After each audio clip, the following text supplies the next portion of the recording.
So again, in lecture 13, we had seen that a finite dimensional complex vector space can always be decomposed as a direct sum of generalized eigenspaces of any linear operator on that space. And that's a very convenient way to study the operator by looking locally at what it does at each of these pieces that somehow compose the vector space. Then we saw that each of these, they are invariant, and the operator restricted to each generalized eigenspace, if we subtract the multiple of the identity, then it is nilpotent. And then we saw the connection between being invariant and block matrices.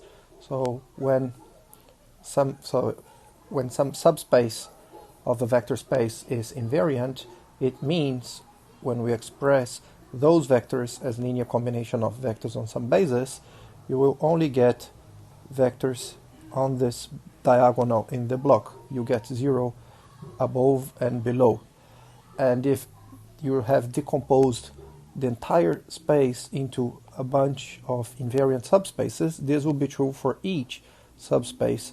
So if we cluster the bases for each different subspace and we list those bases together one after the other to get a basis for V, then you will have 0 outside these blocks and your matrix will be block diagonal.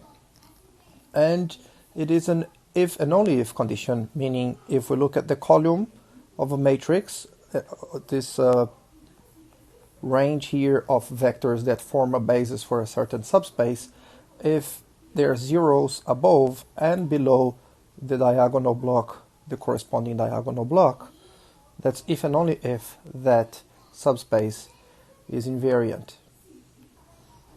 And by combining all these, we saw that a matrix can be written as upper triangular matrix with blocks such as this one here, where you have eigenvalues on the diagonal and 0 below the diagonal, and also 0 above the blocks. So this was much better than just being upper triangular matrix. We get all these extra zeros here. This is what we got on lecture 13. And the other thing that we had used to some extent in today's lecture is this very elementary concept, which is the span of a family of vectors, and the fact that when we add multiples of some vectors in the family to some other vectors, it does not change the span. So finally, the topic of today's lecture is how to make something even better than block diagonal with upper triangular blocks. We're going to make it more than upper triangular. We're going to have blocks, which was in lecture 13. We're going to have blocks which really have zeros, many more zeros, and just a few ones which are right above the diagonal. So a block that before would correspond to an eigenvector, now it's broken into smaller blocks. Each block has ones just above the diagonal. So there is a correspondence between how to break it into blocks and whether the number just above the diagonal is 0 or 1. So this is 0, this is 0, this is 1, and this is exactly the reason why it was broken in blocks like this. So that each one somehow connects these two, and this forms a block. So this is the Jordan form, and these are Jordan blocks. And the basis that you choose that makes your operator have a matrix like this, that is called a Jordan basis. And the topic of today's lecture was basically to prove the existence of a Jordan basis. The proof was very complicated, very involved. And basically it's when you have a Jordan basis, it's kind of a basis that diagonalizes the operator. This would be a basis that diagonalizes the operator, where every element in the basis is like this. However, this is not always possible. In this case, what is possible is some vectors will be like this. These are called eigenvectors. And some vectors will be like this. and these are generalized eigenvectors. Not every generalized eigenvector can be written like this, but that's the theorem of today's lecture, is that it is possible to find a Jordan basis, and in a Jordan basis, yes, it is like this.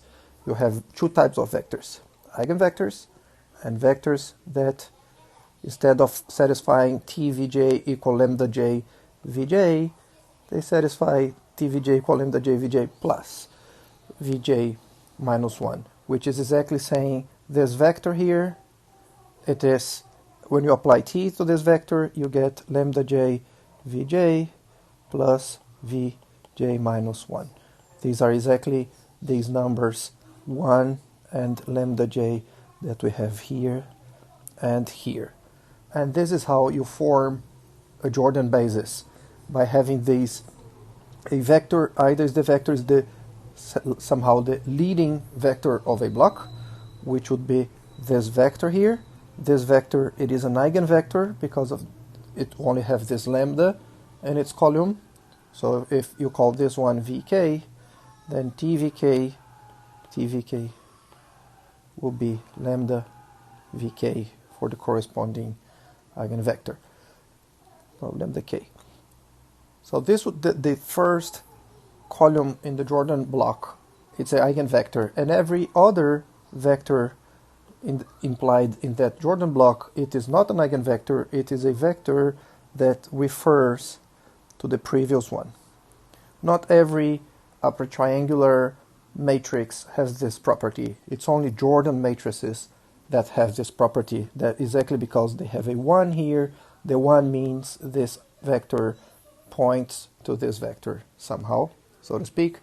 And in the absence of a 1, that's when you have a 0, that's when you found an eigenvector. And for this reason, the number of blocks is exactly the number of eigenvectors in this basis. So for each eigenvalue, the number of blocks will be the geometric multiplicity of that eigenvalue, because the number of blocks will be the number of, for each block there will be one and only one eigenvector. So this is an eigenvector, this is an eigenvector, this is an eigenvector, this is not an eigenvector. That's why the number of eigenvectors is exactly equal to the number of blocks. Finally, from the Jordan matrix, we can read the polynomial, the characteristic polynomial, and the minimal polynomial of the operator. So the characteristic polynomial, the multiplicity of the eigenvalue will be the size of this block here. So that's the total number of times we have lambda on the diagonal. So this will be this number here.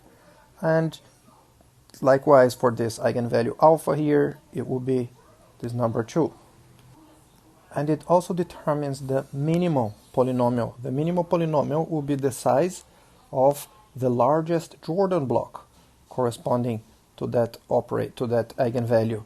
So here you see there is only one Jordan block for alpha, and the size, it is a 2 by 2 block. That's why we get this 2 here. And for lambda, we have a 2 by 2 block. This is the largest block. This is smaller. This is smaller. And this is what gives this number 2 here. And this is what gives this connection that Jordan form is a convenient way to read the minimal polynomial, or better said, it is convenient to read the minimal polynomial from the Jordan form if you have the Jordan form. And if you want to build an operator with a certain minimal polynomial, you can just provide a Jordan form that has exactly that property.